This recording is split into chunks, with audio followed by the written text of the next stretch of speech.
दूसरी चीज, हमारे जावेद अख्तर साहब जरूर गॉड ऑफ गैप्स की मिसाल भी जरूर देंगे, और मिसाल देंगे कि पहले ज़माने में बिजलियां कड़कती थी तो लोगों ने किसी एक खुदा की तरफ, और बारिश होती थी तो दूसरे खुदा की तरफ मंसूब कर दिया, उनके पास दलील नहीं थी।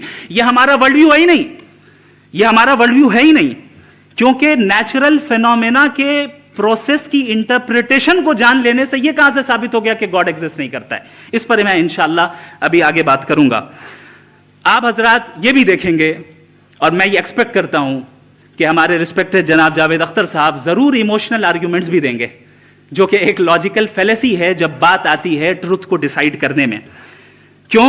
मिसाल के तौर पर वो कहेंगे कि अगर गॉड है तो ईविल क्यों एग्जिस्ट करता है, जबकि मैं कहता हूं ईविल का एग्जिस्ट करना गॉड के एग्जिस्ट करने की दलील है, उसके खिलाफ नहीं है। चूंकि अगर गॉड है तो हम सब उसके सामने अकाउंटेबल हैं, और अगर हम अकाउंटेबल हैं तो अकाउंटेबिलिटी के लिए ईविल का मौजूद होना जरूरी है, उसके बगैर हम अकाउंटेबल नहीं हो सकते। और अगर हम अकाउंटेबल नहीं हैं तो हम जनाब जावेद अख्तर साहब से पूछेंगे कि आप बताएं कि फिर सफरिंग इस दुनिया में क्यों है?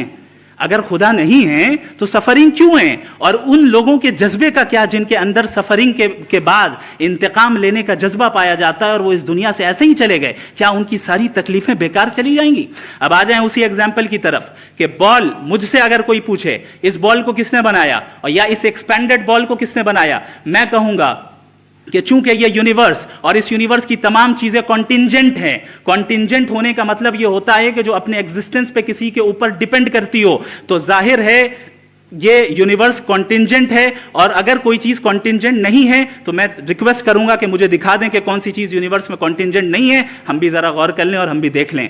और जब कॉन्टिंजेंट चीजें मौजूद हैं तो फिलोसोफर्स की इस्तिलाह के मुताबिक, हम उस टर्मिनोलॉजी के मुताबिक हम उस जगह तक पहुंचते हैं और उस हस्ती तक पहुंचते हैं जिसे नेसेसरी बीइंग कहा जाता है, कि ये वो नेसेसरी बीइंग है जिसका मौजूद ना होना नामुमकिन हो। क्योंकि अगर ये मौजूद ना हो तो सारी चीजें एग्जिस्टेंस में आएंगी ही नहीं, और ये सारी कॉन्टिंजेंट चीजें उसी के ऊपर डिपेंड करती हैं। अब अगर आप ये सवाल करते हैं कि फिर उस हस्ती को किसने बनाया, फिर उसका कॉज क्या है, फिर उसका कॉज क्या है, फिर उसका कॉज क्या है, और एंडलेसली चले जाएं, इसे हम कहते हैं इन्फिनिट रिग्रेस ऑफ कॉजेज, जो कि लॉजिकल फेलेसी है। कॉन्सेप्चुअली इन्फिनिटी पॉसिबल है। मिसाल के तौर पे न्यूमेरिकल्स 1 2 3 गिनते चले जाएं, इन्फिनिट नंबर्स हैं। मैं कॉन्सेप्चुअली बात नहीं कर रहा, प्रैक्टिकली रियलिटी में साबित करके दिखाएं कि infinite regress of causes possible है या नहीं। अगर पॉसिबल है तो हम मान लेंगे, मिसाल दे दें, और पॉसिबल नहीं है तो एक ही ऑप्शन बचता है जिसे हम कहते हैं नेसेसरी बीइंग। ऐसी नेसेसरी बीइंग जो इंडिपेंडेंट है, क्योंकि अगर वो डिपेंडेंट हुई तो वो नेसेसरी नहीं रहेगी।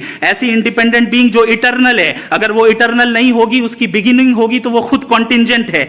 ऐसी बीइंग जो पावरफुल है, क्योंकि कॉन्टिंजेंट को एक्चुअलाइज करने के लिए पावर चाहिए। ऐसी बीइंग जो इंटेलिजेंट है और नॉलेजेबल है, क्योंकि ये यूनिवर्स स्पेसिफिक फॉर्म और स्पेसिफिक लॉज ऑफ नेचर के तहत प्रिसाइजली चल रहा है। Thank you. थैंक यू मुफ्ती साहब।